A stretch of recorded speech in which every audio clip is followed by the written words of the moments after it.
जबलपुर में छत्रपति शाहू जी महाराज यूनिवर्सिटी में लगी आग। तो छत्रपति शाहू जी महाराज यूनिवर्सिटी में आग लगने की खबर है। मूल्यांकन भवन में ये भीषण आग लगी है। ये पूरी खबर कानपुर से है, जहां यूनिवर्सिटी के मूल्यांकन भवन में भीषण आग लग गई है। मौके पर फायर ब्रिगेड की 3 गाड़ियां पहुंची हैं। सूचना के बाद कल्याणपुर पुलिस भी मौके पर मौजूद नजर आई। तो वही जो धुआं है वो पूरी यूनिवर्सिटी में धीरे धीरे फैलता हुआ भी दिखाई दिया है। फायर ब्रिगेड और पुलिस ने आग बुझाने का प्रयास भी किया है। कल्याणपुर थाना क्षेत्र का ये पूरा मामला बताया गया है, जहां पर आग लगने की खबर है। छत्रपति शाहू जी महाराज यूनिवर्सिटी में यह भीषण आग लगी है, जहां पर पुलिस और फायर ब्रिगेड की टीम लगातार एक्टिव नजर आई है। मूल्यांकन भवन में यह भीषण आग लगी है। तो यूनिवर्सिटी के मूल्यांकन भवन में यह भीषण आग लगी है। वहीं मौके पर फायर ब्रिगेड की 3 गाड़ियां आग बुझाने की जद्दोजहद करते हुए नजर आई। तो इस पूरे मामले की सूचना मिलते ही कल्याणपुर पुलिस भी मौके पर पहुंची है। देवरिया में दबंगों के इशारे पर चल रहा थाना। तो दबंगों के इशारों पर जो थाना है वो चल रहा है। प्रार्थना पत्र देने के बाद भी जो पीड़ित पक्ष है उनकी कोई सुनवाई नहीं हुई है। न्याय की गुहार लगाने युवती पहुंची पुलिस अधीक्षक कार्यालय, जहां पर पीड़ित ने न्याय की गुहार लगाई है। दबंगों द्वारा दलितों को लगातार प्रताड़ित किया जा रहा है। दबंगों ने बंद किया युवती के घर का रास्ता। तो दबंगों ने युवती के घर का रास्ता बंद किया है, जिसके बाद जब पीड़ित पक्ष पुलिस के पास पहुंचा तो पुलिस ने अभी मामले में कोई सुनवाई नहीं की। जबकि 25 मई को युवती की शादी भी होनी है। खुखुंदू थाना क्षेत्र के पकड़ी खास का ये पूरा मामला है। तो गाजियाबाद में दिल्ली सीबीएसई बोर्ड के डिप्टी सेक्रेटरी ने किया आत्महत्या। सीबीएसई बोर्ड के दिल्ली सेक्रेटरी ने आत्महत्या की है। घर में फांसी के फंदे से लटकता मिला डिप्टी सेक्रेटरी का शव। वेंकटेश सिंह पिछले कुछ समय से डिप्रेशन में चल रहे थे, जहां आज उन्होंने अपनी जीवन लीला को समाप्त कर लिया है। पुलिस ने वेंकटेश सिंह के शव को पोस्टमार्टम के लिए भेजा। 2 महीने से दफ्तर नहीं जा रहे थे वेंकटेश सिंह, जिनका आज शव पुलिस ने उन्हीं के घर से बरामद किया है। सुसाइड नोट में किसी को भी जिम्मेदार नहीं ठहराया गया है।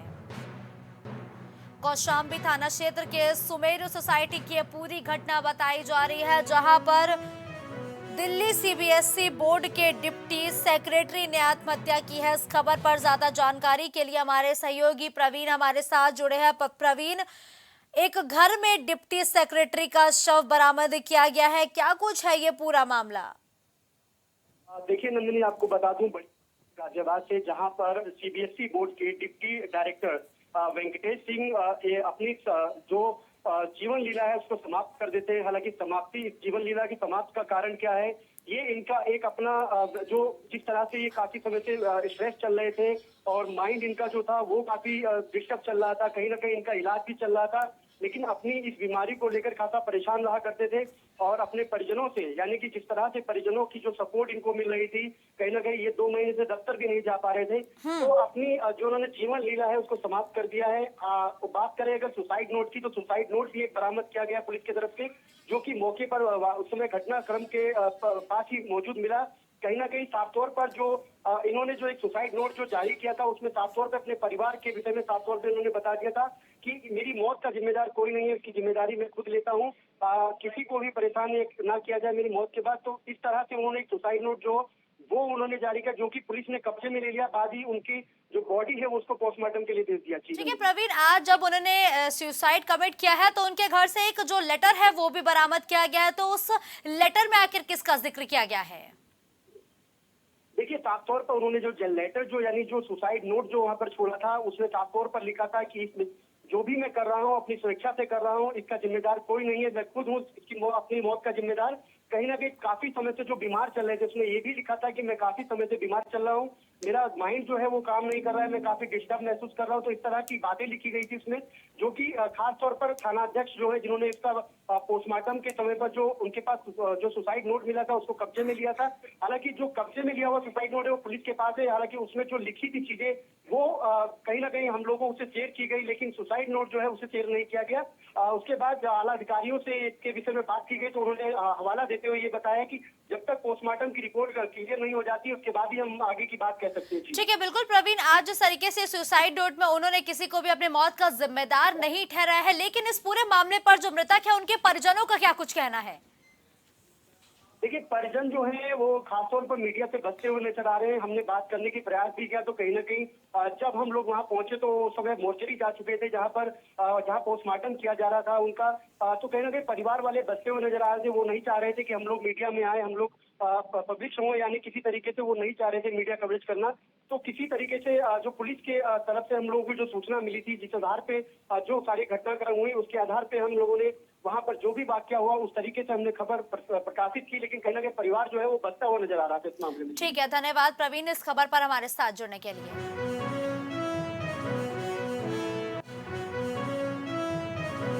तो अलीगढ़ में पिपरमेंट फैक्ट्री में लगी भीषण आग। पिपरमेंट फैक्ट्री में भीषण आग की खबर अलीगढ़ से सामने आई है, जहां आग से 4 मजदूर भी बुरी तरीके से झुलस गए हैं और आग ने लगातार विकराल रूप धारण किया है, जिसकी तस्वीरों को देखकर आप ये समझ सकते हैं कि जो धुएं का गुबार है वो पूरा उठता हुआ दिखाई दिया है। जो आग की लपटें हैं वो आसमान को छूती हुई दिखाई दी है और 4 से 5 दमकल की गाड़ियां मौके पर लगातार आग बुझाने की जद्दोजहद करती हुई दिखाई दी। ललित अरोमा एक्सपोर्ट के नाम से है पिपरमेंट फैक्ट्री।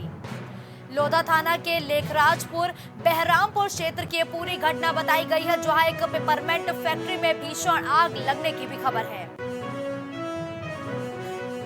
बुलंदशहर में हत्या के आरोपी पर कोर्ट के बाहर फायरिंग का मामला एक बार फिर सामने आया है। तो हत्या के आरोपी पर कोर्ट के बाहर फायरिंग की गई है। कोर्ट में पेशी पर आए आरोपी पर ये फायरिंग की गई है। जी हां, आरोपी सनी को कोर्ट के बाहर मारी गई गोली। आरोपी के हाथ पर गोली मारी गई है। आपको बताते चले कि पुलिस ने हमलावर को फिलहाल हिरासत में भी ले लिया है।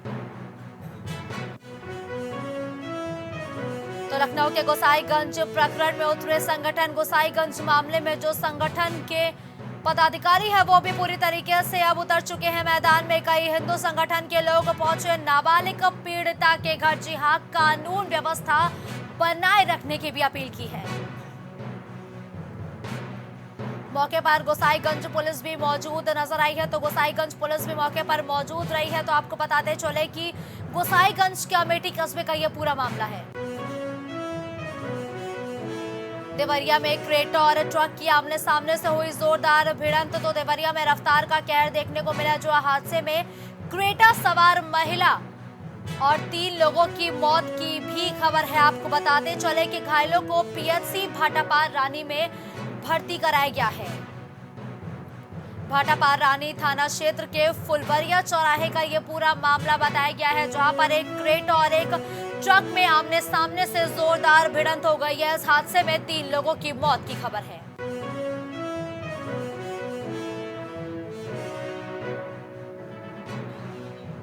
तो कानपुर में 1894 का एक मामला लगातार तूल पकड़ता जा रहा है। सीडब्ल्यूसी ने जांच के बाद मदरसे को भी बंद कर दिया है। 18 स्टूडेंट्स में से 10 नाबालिग लड़कियां। सभी लड़कियों को परिजनों को सुपुर्द किए जाने का भी आदेश दे दिया गया है। तो वहीं आपको बताते चले कि बिना रजिस्ट्रेशन के ये मदरसा लगातार संचालित किया जा रहा था, जिस पर अब पुलिस ने कार्रवाई की है। जी हां, सीडब्ल्यूसी ने जांच के बाद मदरसे को बंद कर दिया है। 18 स्टूडेंट्स में से 10 नाबालिग लड़कियां भी इस मदरसे से बरामद की गई है। तो सभी लड़कियों को परिजनों को किया जाएगा सुपुर्द। सभी लड़कियों को परिजनों को सौंप दिया जाएगा। आपको बताते चले कि बिना रजिस्ट्रेशन के ये मदरसा लगातार संचालित हो रहा था। सीडब्ल्यूसी ने जांच के बाद इस मदरसे को बंद कर दिया है। आपको बताते चले कि लंबे समय से ये मदरसा संचालित हो रहा था, जिस पर अब कार्रवाई की गई है, जहां 10 नाबालिग लड़कियां भी इस मदरसे से बरामद की गई है और सभी लड़कियों को अब परिजनों को सौंप दिया जाएगा। इस खबर पर ज्यादा जानकारी के लिए हमारे सहयोगी अनिल हमारे साथ जुड़े हैं। अनिल, लंबे समय से बिना रजिस्ट्रेशन के एक मदरसा संचालित किया जा रहा था, लेकिन आखिरकार उस मदरसे को आज सील कर दिया गया है। जी, बिल्कुल मैं बता दूँ कि जो मदरसा था सन 1894 से चल रहा था और बिना रजिस्ट्रेशन के चल रहा था। लेकिन जब से उत्तर प्रदेश में बीजेपी की सरकार आई और लगातार मदरसों पे इस तरीके के जो अवैध मदरसे चल रहे थे, उस पे कार्रवाई की बात की जा रही थी।